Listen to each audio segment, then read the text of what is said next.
The concrete walls of the Führerbunker seemed to press inward as Adolf Hitler stared at the strategic map of Europe, his trembling hand tracing the red lines that marked enemy positions, closing like a noose around what remained of his 1,000-year Reich. It was January 1945, and the illusion that he had maintained through will and rage for months, that Germany might still achieve some form of victory, that wonder weapons would turn the tide, that the Allied coalition would fracture, was finally collapsing under the weight of irrefutable geographical reality. The Reich was surrounded, compressed from all directions by enemies who possessed overwhelming force and showed no sign of stopping until Germany was completely destroyed. The realization had not come suddenly, though Hitler would later claim to his increasingly skeptical inner circle that he had always known, had always anticipated this moment, had planned for it. The truth was more complex and more human. The encirclement of Germany had been developing for years, visible to anyone willing to read the maps objectively. But Hitler had possessed an extraordinary capacity for self-deception, for interpreting setbacks as temporary, for believing that his will could reshape reality. Now, even that capacity was failing him. The Western Front had collapsed in a way that made denial impossible. American, British and Canadian forces had broken through the Rhine defenses, the great river barrier that German propaganda had proclaimed impregnable. They were advancing into the industrial heartland of the Ruhr, the foundry that had produced the weapons for Hitler's wars, now being systematically encircled and neutralized. Field Marshal Walter Model's Army Group B, trapped in the Ruhr Pocket, was being compressed into an ever-shrinking perimeter, its communications with Berlin sporadic and increasingly desperate. From the east, the news was even more catastrophic. Soviet forces had reached the Oder River, less than 70 kilometers from Berlin itself.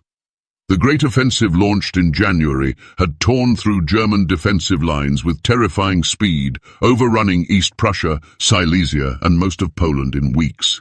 The Red Army, which Hitler had insisted was on the verge of collapse, had instead demonstrated an operational capability that exceeded the Wehrmacht at its peak.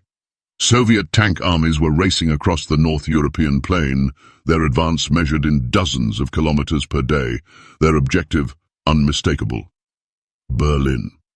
In the south, the situation was equally hopeless. Soviet and Yugoslav forces had liberated the Balkans. Hungary had fallen despite desperate German efforts to hold Budapest.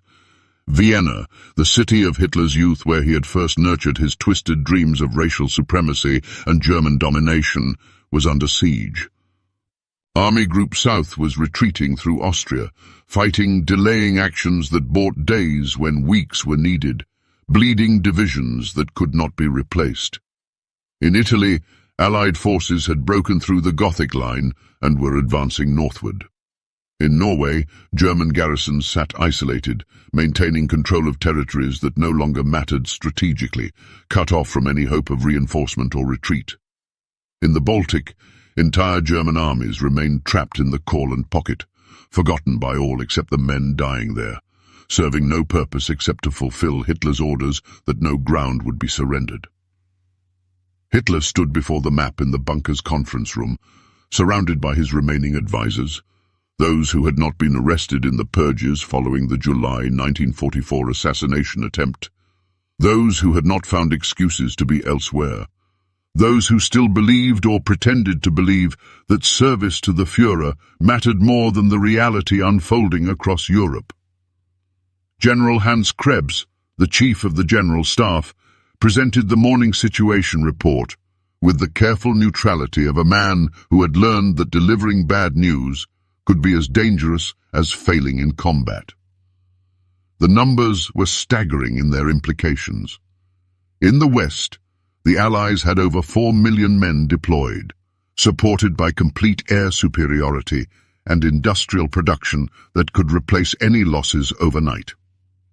In the East, Soviet forces numbered over 6 million, organized into multiple fronts that could conduct simultaneous offensives along the entire line. Germany, squeezed between these forces, could field perhaps 1.5 million combat-effective troops, many of them under-strength divisions, padded with old men, boys and men previously deemed unfit for military service. The disparity in equipment was even more severe. The Allies possessed tens of thousands of tanks, hundreds of thousands of trucks, aircraft that darkened the skies when they flew in formation. German forces were increasingly dependent on horse-drawn transport, their panzer divisions often possessing more horses than tanks, their Luftwaffe reduced to scattered remnants hiding from Allied fighters, flying only when weather or desperation allowed. Hitler's response to this briefing was characteristic. He raged against the incompetence of his generals, the betrayal of his allies, the weakness of the German people who had proven unworthy of his leadership. He spoke of counter-offensives that would split the Allied forces, of wonder weapons that remained weeks from deployment, of political miracles that would fracture the enemy coalition. His finger stabbed at the map, indicating movements for armies that existed only on paper, attacks by divisions that had been destroyed weeks earlier, defenses by units that had already surrendered. The officers around the table maintained expressions of attentive interest, nodding at appropriate moments, taking notes that would never be implemented. They had learned the choreography of these briefings: appear to believe, never contradict directly, find ways to avoid implementing the most obviously suicidal orders. But beneath the performance, many of them understood that they were witnessing the final delusions of a man who had lost touch with reality, whose grip on the strategic situation had become so tenuous that he was essentially commanding phantom forces in an imaginary war. The Western encirclement troubled Hitler less than it should have, because he had never fully believed in the Western Allies' commitment to Germany's total destruction. Some part of him still harbored the fantasy that Britain and America, once they saw the Soviet threat clearly, would make common cause with Germany against Bolshevism. He convinced himself that the Anglo-American advance was actually beneficial, that they would prefer to occupy Germany rather than let the Soviets do so, that negotiations were possible once they understood the communist danger. This delusion was fed by his complete misunderstanding of democratic societies and Allied war aims. He could not grasp that the Allied demand for unconditional surrender was not negotiating posture but settled policy, that the British and Americans who had fought for years to destroy Nazi Germany would not suddenly reverse course, that Roosevelt and Churchill's alliance with Stalin was based on the understanding that Nazi Germany must be completely defeated before questions of post-war order could be addressed. The Eastern encirclement was more personal for Hitler. The Soviets represented everything he had built his ideology to oppose. Slavic peoples he deemed racially inferior. Bolshevism he blamed for Germany's humiliation after World War I. The Jewish conspiracy he imagined controlling both capitalism and communism. That these supposedly subhuman forces were now crushing his Wehrmacht, were advancing toward his capital, were threatening to raise the Soviet flag over Berlin. This was unbearable from both a strategic and psychological perspective.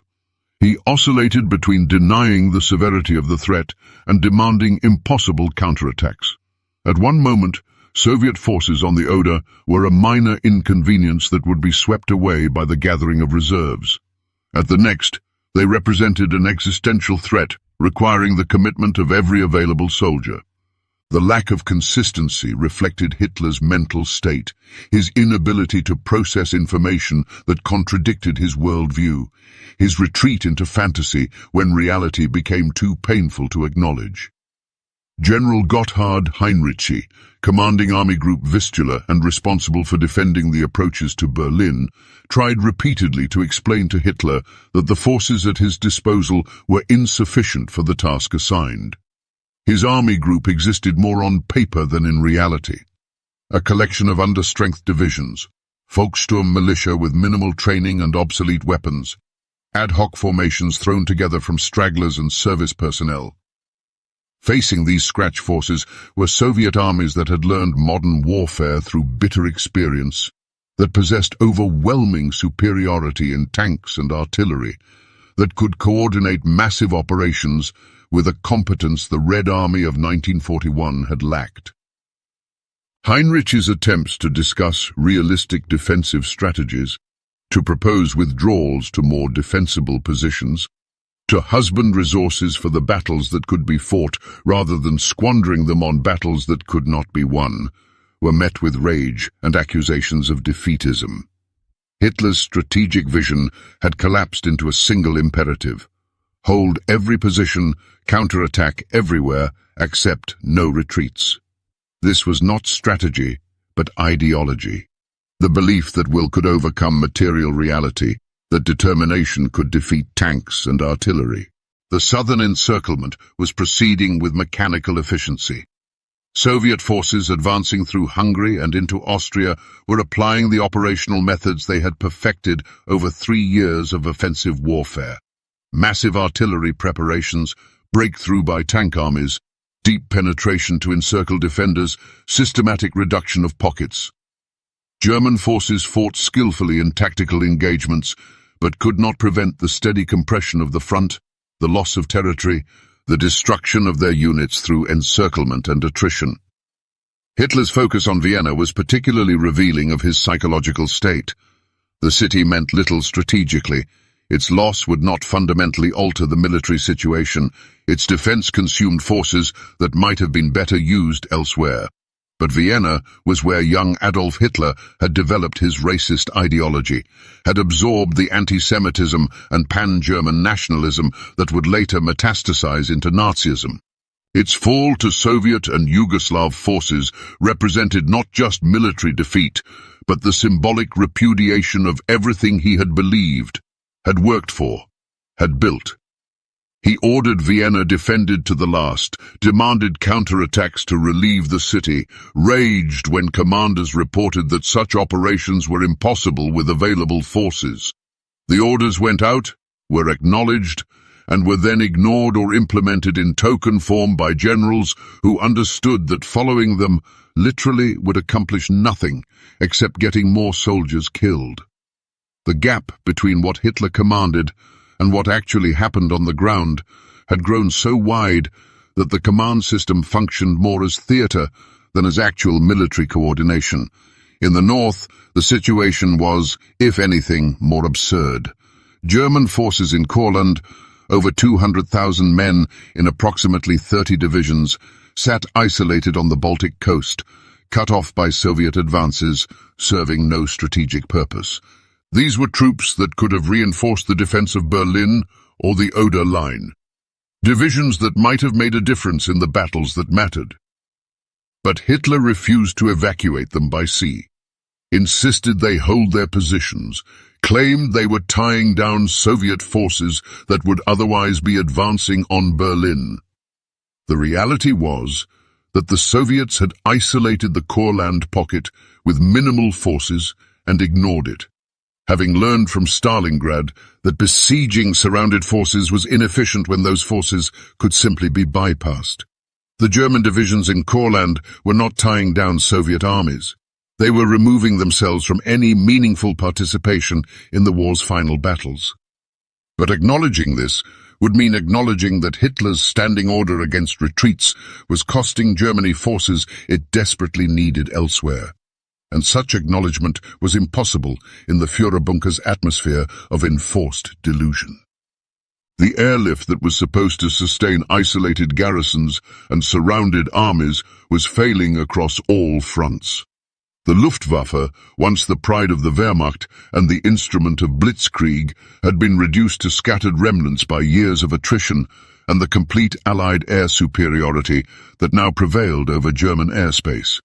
Promises to supply surrounded forces by air, to evacuate wounded, to deliver reinforcements, were made and broken with regularity that had become darkly comic to the soldiers depending on them. Hitler continued to believe Hermann Göring's assurances about air supply capabilities long after everyone else had recognized them as fantasy. Göring himself, grown corpulent and drug-addicted, spent more time at his palatial estate collecting art stolen from across Europe than managing the dying Luftwaffe. But Hitler needed to believe in air power, needed to believe that technology and will could overcome the material disadvantages Germany faced. So he accepted Göring's lies and issued orders predicated on air capabilities that did not exist.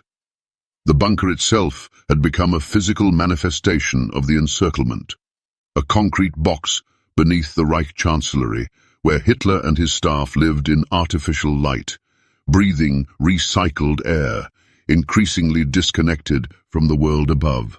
Reports filtered down through layers of bureaucracy, each layer adding its own distortions, removing uncomfortable details, emphasizing minor tactical successes while downplaying strategic catastrophes.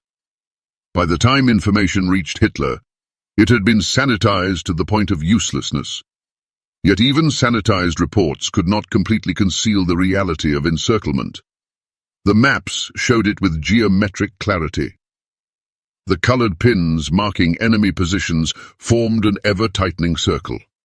The territories under German control shrank visibly week by week, then day by day.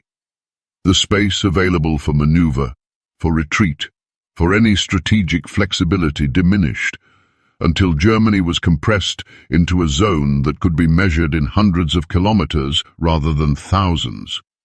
General Wilhelm Burgdorf, Hitler's chief military adjutant, tried one afternoon to convey the reality of the strategic situation in terms that might penetrate Hitler's denials.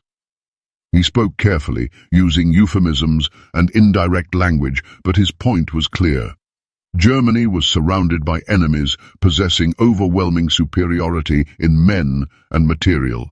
The fronts were collapsing on all sides, organized resistance was becoming impossible, and some consideration should be given to ending the war before Germany was completely destroyed. The response was immediate and volcanic. Hitler's face flushed. His voice rose to a scream that could be heard throughout the bunker complex. There would be no surrender, no negotiation, no admission of defeat. Germany would fight to the last man, the last bullet, the last breath. If the German people were too weak to win, then they deserved to be destroyed. Better complete annihilation than capitulation to subhuman Slavs and Jewish-controlled Anglo-Americans.